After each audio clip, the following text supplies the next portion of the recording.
बंदर और मगरमच्छ। बहुत समय पहले एक विशाल और घना जंगल था जिसके किनारे एक निर्मल और कलकल करती नदी बहती थी। उस नदी के किनारे एक सुंदर और छायादार जामुन का पेड़ खड़ा था जिसकी घनी डालियों पर एक चंचल और बुद्धिमान बंदर रहता था। यह बंदर हर दिन ताजे, मीठे और रसीले जामुनों का स्वाद लेता, पेड़ की शाखाओं पर उछलता कूदता और प्रफुल्लित जीवन बिताता था। उसका जीवन बहुत ही आनंदपूर्ण और संतुष्ट था, लेकिन उसकी दुनिया में बदलाव तब आया जब एक दिन उसने नदी के किनारे एक थके हारे और भूखे मगरमच्छ को देखा। मगरमच्छ बिल्कुल सुस्त और उदास नजर आ रहा था। उसकी आंखों में थकावट और पेट में भूख की पीड़ा साफ झलक रही थी। बंदर का हृदय दया से भर उठा। उसने तुरंत कुछ ताजे जामुन तोड़े और उन्हें मगरमच्छ की ओर फेंका। मगरमच्छ ने जामुनों को बड़े चाव से खाया और पहली बार उसके चेहरे पर मुस्कान आई। उसने ऊपर बैठे बंदर को दिल से धन्यवाद दिया। इस छोटे से उपकार ने दो बिल्कुल भिन्न प्रजातियों के बीच एक नई दोस्ती की शुरुआत कर दी। धीरे धीरे मगरमच्छ और बंदर के बीच गहरी मित्रता पनपने लगी।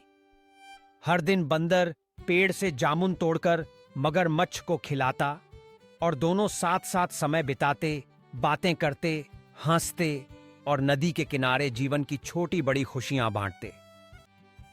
बंदर को अब अकेलापन नहीं खटकता था और मगरमच्छ को भी ताजे जामुनों का स्वाद और नए दोस्त का साथ मिल गया था। दोनों की दोस्ती की चर्चा जंगल के अन्य जीवों तक भी पहुंच गई थी। एक दिन बंदर ने अपनी दोस्ती को और मजबूत करते हुए मगरमच्छ को उसके परिवार के लिए भी जामुन दिए। ये जामुन अपनी पत्नी के लिए ले जाओ, वह भी इसका स्वाद चखे, बंदर ने मुस्कुराते हुए कहा। मगरमच्छ बहुत खुश होकर जामुन लेकर अपने घर पहुंचा और पत्नी को सारी बात बताई। मगरमच्छ की पत्नी ने जामुन चखे और उनका मिठास उसकी जीभ पर चढ़ गया, लेकिन उस मिठास ने उसके मन में एक लालची और खतरनाक विचार को जन्म दिया। मगरमच्छ की पत्नी ने सोचा, अगर ये जामुन इतने मीठे हैं तो रोज इनका स्वाद लेने वाले बंदर का दिल कितना मीठा होगा। उसका मन बंदर के दिल को खाने के लिए लालायित हो उठा। उसने अपने पति से कहा, मुझे उस बंदर का दिल चाहिए, वह जरूर इन जामुनों की तरह मीठा होगा। वाह! मगरमच्छ अपने पत्नी की इस बात को सुनकर हैरान रह गया। उसे अपने दोस्त की चिंता सताने लगी, लेकिन पत्नी के बार बार जोर देने पर वह मजबूर हो गया। मगरमच्छ ने अपने मन में द्वंद्व के साथ अपनी पत्नी की इच्छा पूरी करने का निश्चय किया। अगले दिन वह नदी के किनारे पहुंचा और अपने दोस्त बंदर से बोला, मेरी पत्नी ने तुम्हारे दिए जामुन खाए और वह बहुत खुश है। उसने तुम्हें अपने घर खाने पर बुलाया है। चलो, मैं तुम्हें अपनी पीठ पर बैठाकर नदी पार करवा देता हूं। बंदर को अपने दोस्त पर पूरा भरोसा था। वह खुशी खुशी मगरमच्छ की पीठ पर बैठ गया और दोनों नदी पार करने लगे। जैसे जैसे वे गहरे पानी में पहुंचे, मगरमच्छ का मन बोझिल होता गया। आखिरकार उसने अपने दिल की बात बताते हुए कहा, मेरी पत्नी चाहती है कि वह तुम्हारा दिल खाए। उसने सोचा है कि जो बंदर इतने मीठे जामुन खाता है, उसका दिल भी उतना ही स्वादिष्ट होगा। बंदर यह सुनकर सहम गया, लेकिन वह घबराया नहीं। उसने अपनी बुद्धि का इस्तेमाल किया और तुरंत योजना बनाई। बंदर ने बड़ी चतुराई से कहा, दोस्त, मुझे तो मालूम ही नहीं था कि तुम्हारी पत्नी मेरे दिल को खाना चाहती है, लेकिन मैं अपना दिल तो जामुन के पेड़ पर ही छोड़ आया हूं। अगर तुम्हारी पत्नी को दिल चाहिए तो हमें पेड़ के पास फिर से जाना पड़ेगा, तभी मैं दिल लेकर आ सकता हूं। मगरमच्छ ने बिना ज्यादा सोचे समझे बंदर की बातों पर यकीन कर लिया।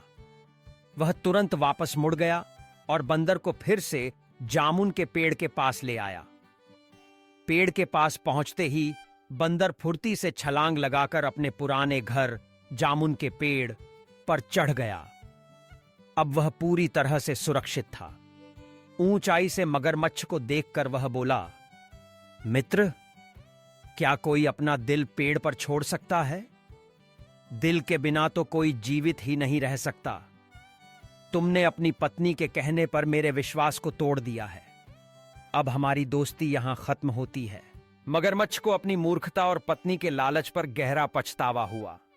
वह दुखी मन से घर लौट गया, लेकिन बंदर ने भी एक बड़ी सीख पाई। असली दोस्ती में विश्वास और ईमानदारी सबसे जरूरी है। यह कहानी हमें सिखाती है कि दोस्ती में सच्चाई और विश्वास की कितनी अहमियत है। कभी भी किसी के बहकावे में आकर अपने सच्चे दोस्त को धोखा नहीं देना चाहिए। संकट के समय बुद्धि और सूझबूझ से काम लेना चाहिए, क्योंकि मुश्किल घड़ी में ही असली समझदारी और सच्ची दोस्ती की पहचान होती है। हमें अपने मित्र सावधानीपूर्वक चुनने चाहिए, क्योंकि सभी मुस्कुराहटें सच्ची नहीं होती। जीवन में कभी कभी सबसे करीबी लोग भी हमें धोखा दे सकते हैं, पर समझदारी, धैर्य और सही निर्णय से हम किसी भी संकट से सुरक्षित निकल सकते हैं। इस कहानी का संदेश यही है कि अच्छाई और बुद्धिमानी से बुराई और लालच पर हमेशा विजय पाई जा सकती है। अपने सच्चे दोस्त को कभी मत भूलो और मुश्किल समय में धैर्य और चतुराई से काम लो। यही जीवन की असली जीत है। अगर आपको यह कहानी पसंद आई हो तो कृपया इसे लाइक करें, अपने दोस्तों के साथ शेयर करें और कमेंट में जरूर बताएं कि आपको सबसे अच्छी बात क्या लगी। आपकी प्रतिक्रिया हमारे लिए बहुत महत्वपूर्ण है और हमें ऐसी और भी दिलचस्प कहानियां लाने के लिए प्रेरित करती है। तो जुड़े रहिए, अपनी राय साझा कीजिए और अगली कहानी का इंतजार कीजिए।